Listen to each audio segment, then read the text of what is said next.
G'day YouTube, me again. Thought I'd do a quick video on taking nepenthes cuttings today. Seems to be a lot of people think it's a hard job or are worried they're going to kill their plant. The truth is that they're a very easy plant to take cuttings of. They strike really well, and generally speaking you're not going to lose the main plant, especially if you've already got a basil started below where you cut.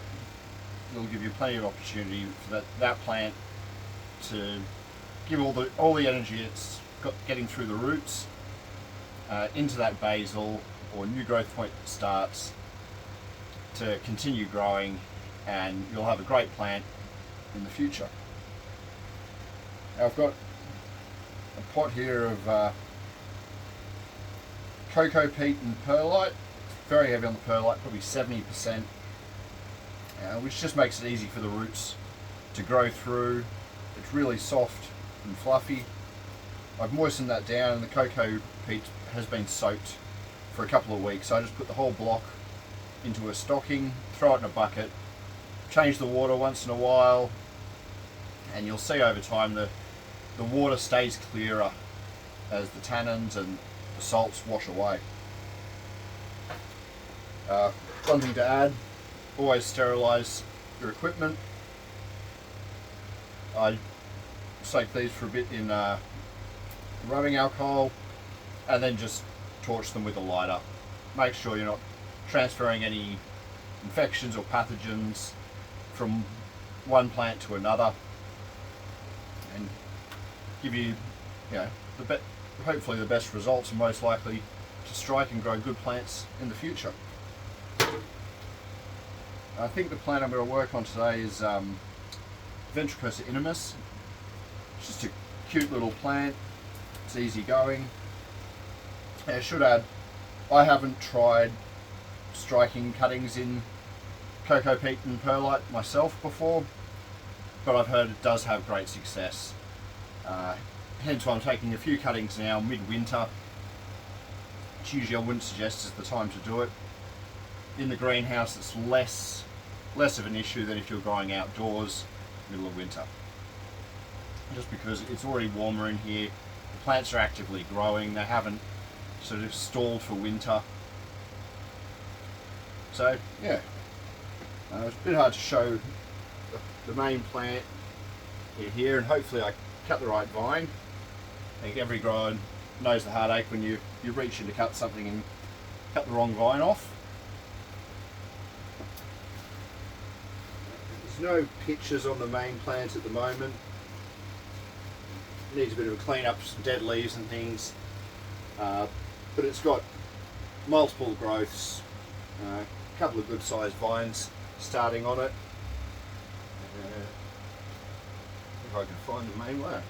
Well, that's the main growth there, which I'm going to leave that on, hopefully get some flowers on it in the future, and see how it goes. But there is a smaller vine tucked in away back here that I'll try and get out for you.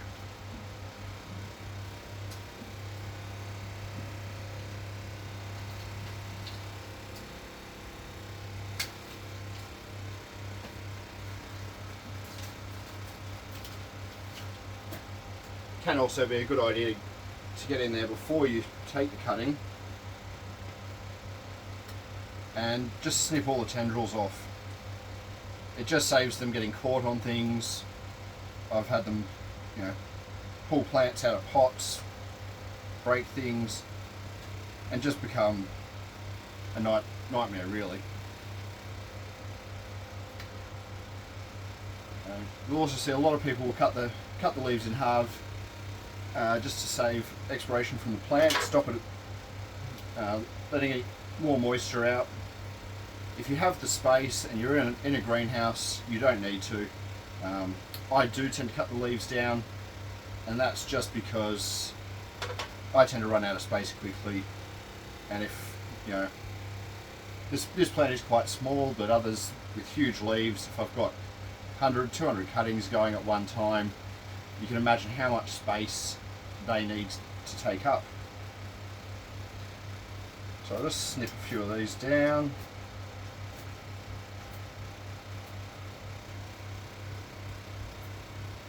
And I'll snip just the tendril off the growth point. That'll just try and make sure that it puts any energy into growing roots rather than trying to put out pitches. Now if this did have pitches, active pitches on it now, I'd probably leave them. It can act as a small water reservoir for the plant. It can absorb some of the moisture back from that pitcher, and any bugs that get in there will feed the cutting as well. So once you got that, that's what I'm going to start working with. I tend to work from the top down, and so you got the new leaf about to unfurl here. I'll come one leaf down, cut it on an angle like so. Now you can do 1, 2, 3, 4, as many nodes as you want. Again, for me it comes down to a space thing. If I was cutting, 10, 15 cuttings with a heap of nodes on it, the plants do tend to be bigger faster than if you do single node cuttings. So depending what your plan is with them, might decide what way you go with that. I'll leave that, I'll finish that section off later. But sorry, back to the number of nodes. For me, one node, it's a smaller plant, stays a bit more compact. I can then grow them out and get them ready for sale before they get too large. Big plants become a nightmare to ship. I know EP does it fantastically. Personally, I try and keep it a bit smaller, more compact things. You might be able to see here on my left, I've got trays of cuttings from last year. A tray that I take out to the Australian Carnivorous Plant Society show for sales plants. And then there's some more cuttings over here.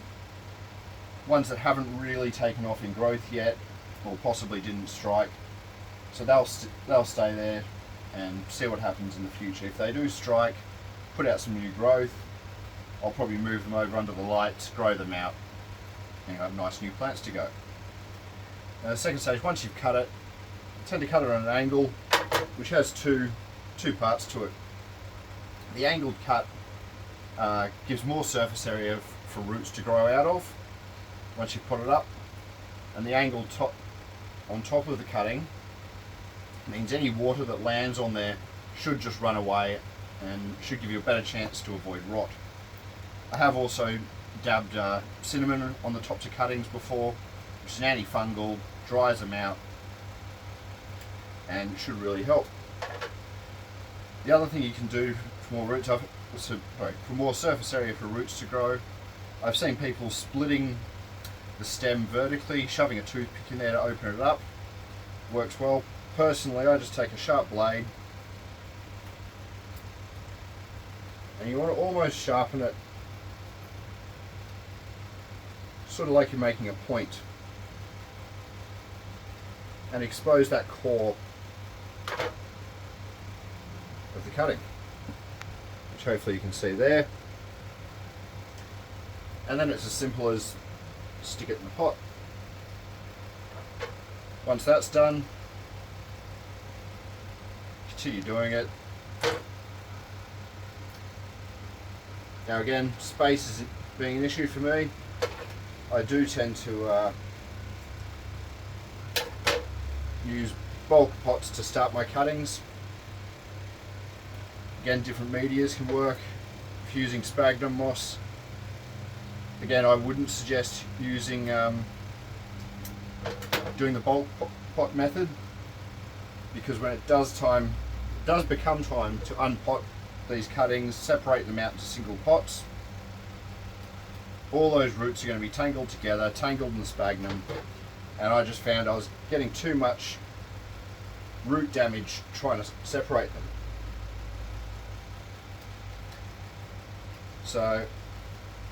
another reason for trying out the cocoa peat and perlite is it should just wash away from the roots once I'm done.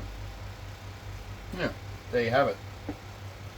There's a pot of cuttings ready to go, and you know, I'll wait 3-4 months. Once I've started getting some active growth on them, and not all of them will make it, hopefully they all do.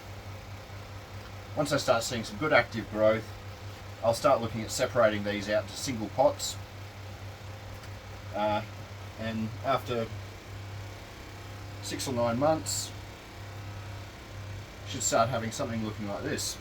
This was a tip cutting off the Ventricosa inimus that I took last year. As you can see, some nice pictures coming on it, good active growth, and that's a perfect plant if you want to trade or sell it or just grow your collection. The other thing I'll add, I do put all my cuttings in the greenhouse. Ooh, one of my fans seems to be having a hard time, sorry about the noise. They're in the greenhouse. I've got them on a heat mat, keep the root area a bit warmer, and they're under grow lights, which you don't need. I just find I do get better, faster growth using them, and particularly being a nursery, for me, the faster I can turn plants around, get them growing well, get them to a good size, move them on, is important for me. And plus just the health of the plants. Stronger, healthier plants to go out to customers is a big factor to me. Alright, thanks for watching. I hope you enjoyed it. I hope you learned some stuff. And as always, anything you want to know or anything you want to see in future videos, please feel free to ask in the comments or message me on Facebook or Instagram with same name, Eat Me Exotics.